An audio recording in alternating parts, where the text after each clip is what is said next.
This is Photoshop Lesson 2, Brushes. You do not need to turn anything in, but please follow along. You should try out these brushes. The next exercise, you will have to show me your skills. Alright, so under brushes, I have a couple of legacy brushes I like to use. So I like to use the soft and the hard ones when I'm starting out. So we're going to use the hard round. We're going to keep it at 125. And I just want to show you this quick key. What I want to show you is how you can use quick keys to change scale. So the bracket. So this is the small one and this is the larger. So I'm going larger. So to deal with the softness, so you can see we've talked about the softness before. The edge gets a little blurry and it's more strong in the center. This is a little bit softer too. You can see a little bit of fuzziness, and then this is hard. So to control that, other than being on the brush and opening up the brush and changing the scale and hardness there, and you can see how there's a command that comes up that if I go upwards, it's the percentage of hardness should be going down when I go up. So it's getting softer. Control, Option, Command. And if I'm on the brush and I'm on a layer and I click, I can get a quick panel up of color. But the color that you are using needs to be on the top. Quick keys, using the brush, and then we'll get into pressure now. So this was a little study I made of the different pressure with me. So the first thing I'm going to do is I'm going to set this at the hardness, and then I'm going to keep this at 170. Introduced here is the Wacom tablet. We do have them available in the graphic design department to rent, or some of them are very affordable to just purchase. So a Wacom tablet is a pen and a pad that is closer, mirrors the idea of drawing. And I understand if you can't show this different effects because you don't have a Wacom tablet, but I would highly recommend finding a way of playing with one. Some of these tools up here are just for the Wacom tablet. That said, it doesn't mean you can't get some interesting effects, but you can get more drastic effects with the Wacom tablet. What is opacity? Opacity, we've worked with before, makes it more transparent. To go over it, to layer it up, I have to stop and start again. If it's all one flow of a brush, it doesn't layer. Now I'm moving on to the pen tablet flow. So if I turn this on, all it does is show pressure. So I'm lifting very lightly on my pad, and then I'm putting really lots of pressure on, and then light. So if I have this one on, it will not only create pressure by making it smaller and thinner,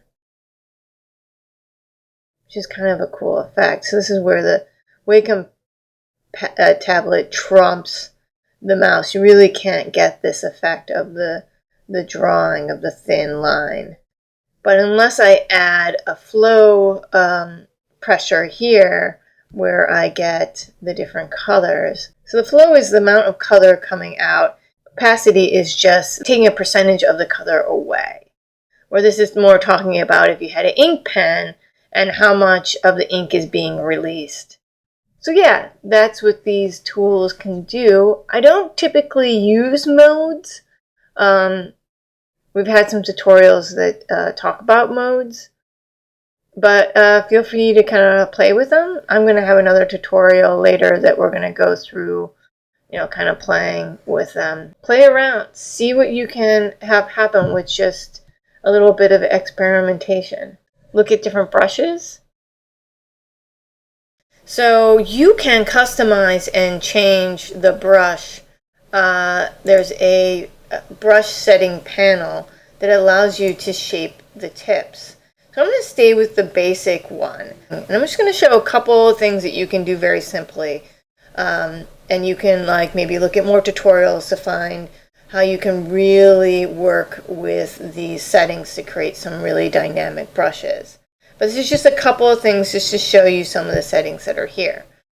So you're used to the size. We have the size up here and the hardness. So we've talked about that. Spacing's different. We don't have spacing, so that's a new aspect of a brush.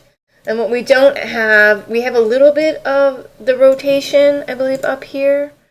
But this one can not only rotate, but it can change the size of it, make it into a more calligraphy brush. So we can squish it and change the angle. So let's start with making it back to an actual 100%. And let's just talk about spacing. So that you see the line of different circles.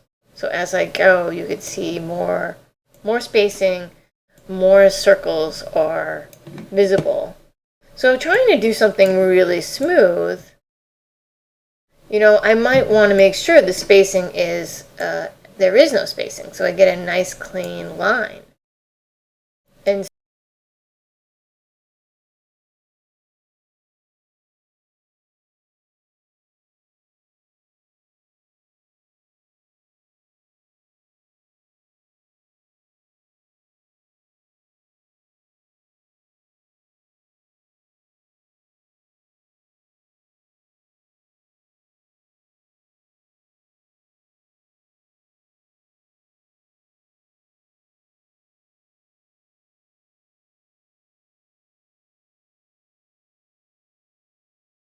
settings kind of deform the brush, so now we have this kind of stroke. And I'm still on my Wacom tablet.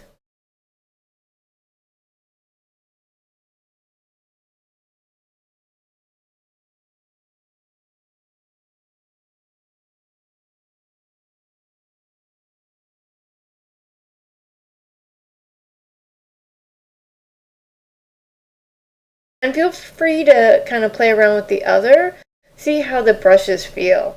Feel free to pick ones that are already available, and you can even try to change those a little bit. Maybe those will create some interesting forms.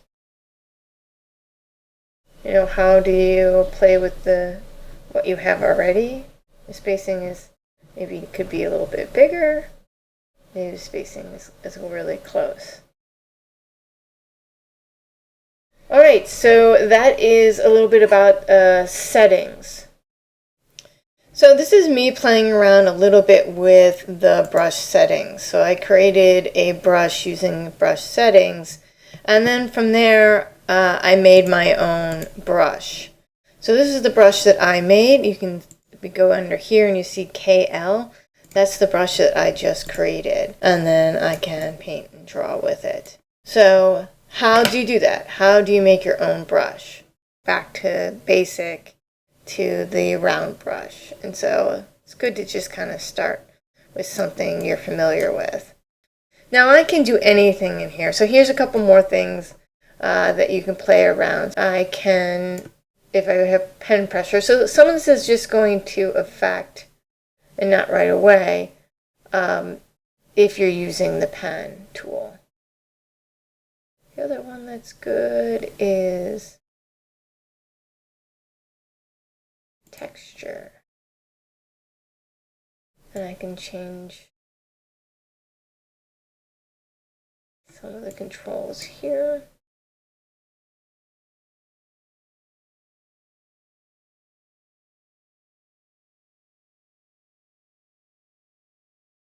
Take smoothing off. I'm going to keep this here. And I'm going to go back to shape. I might even go to tip and just kind of change the look of it in the first place. So something we've already seen and kind of learned about. We'll just play around with a little bit of that. And then scatter a little more. There we go. Now we're starting to get something that feels a little different. Jitter count. And then I don't want to do dynamic poses. And then maybe a little bit of wood.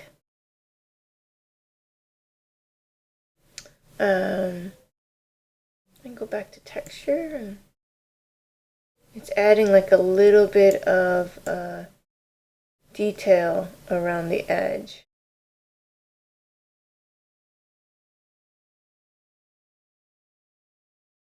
So just kind of, it's all about exploring and seeing how things will work.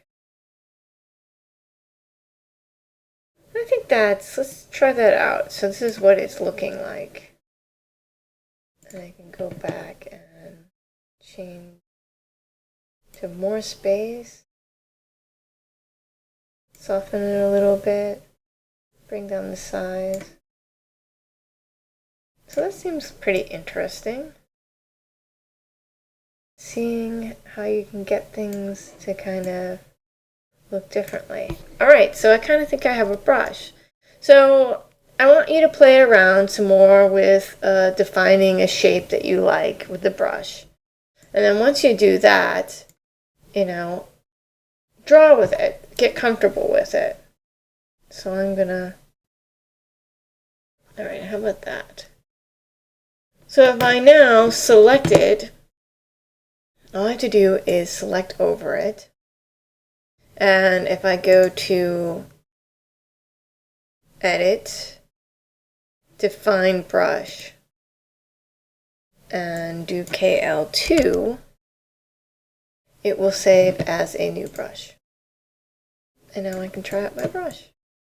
So the nice thing about it, it's so easy to do. And if there was just something, a brush I didn't know how to use, or I couldn't find a brush that exactly was what I needed for a particular drawing, I could immediately make a brush that would have more detail to create what I need to create.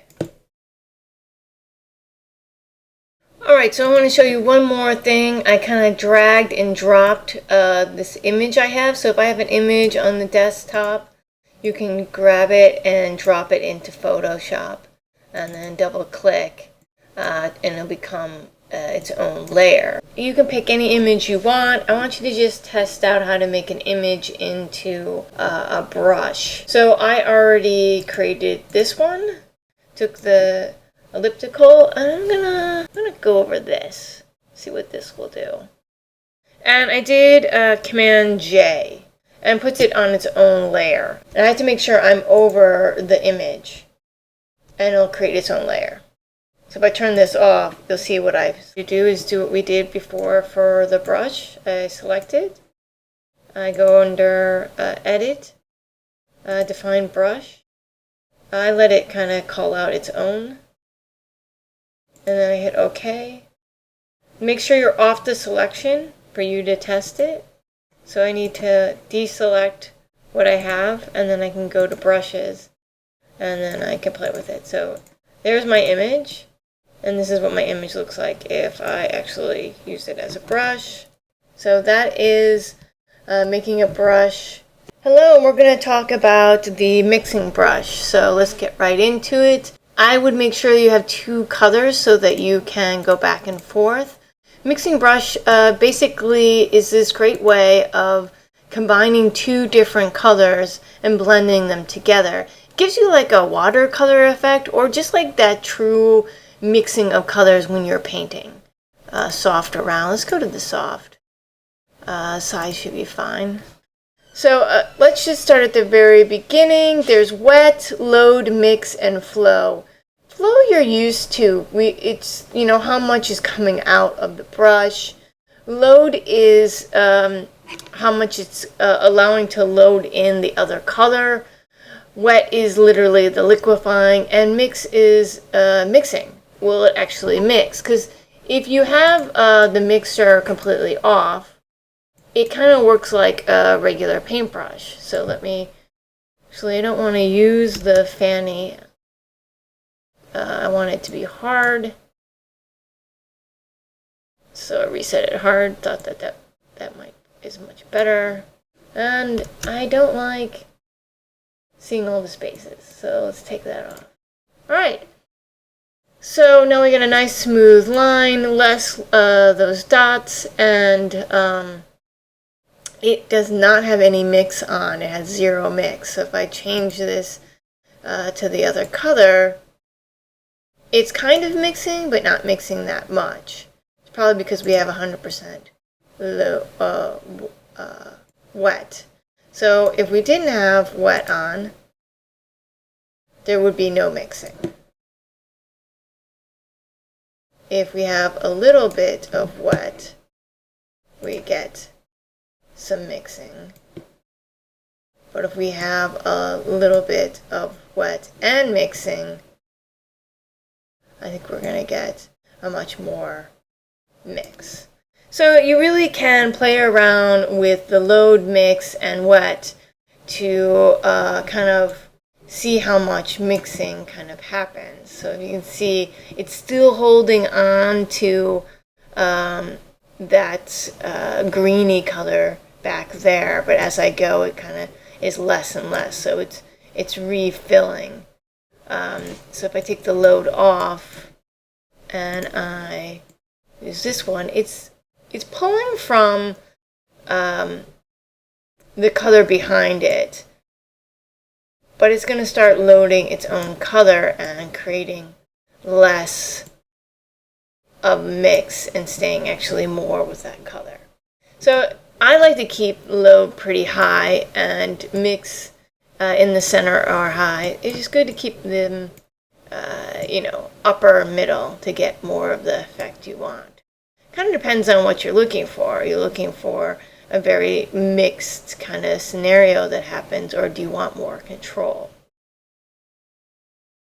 So this reloads the brush, and you can also get it cleaned when you do that. So it's a nice clean brush until I start painting over the other.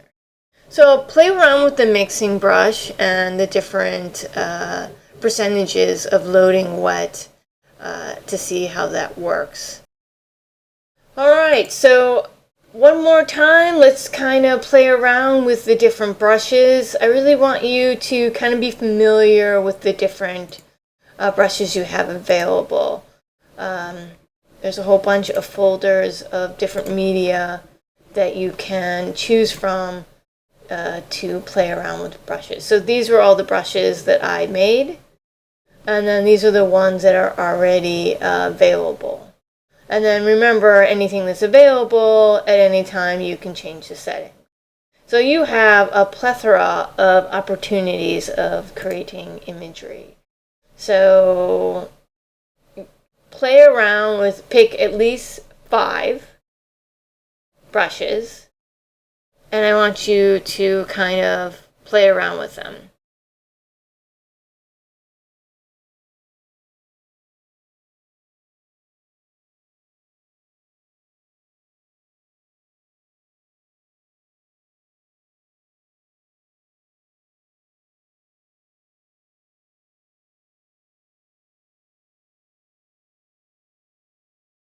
This is funny that this popped up. I haven't seen this with the other brushes.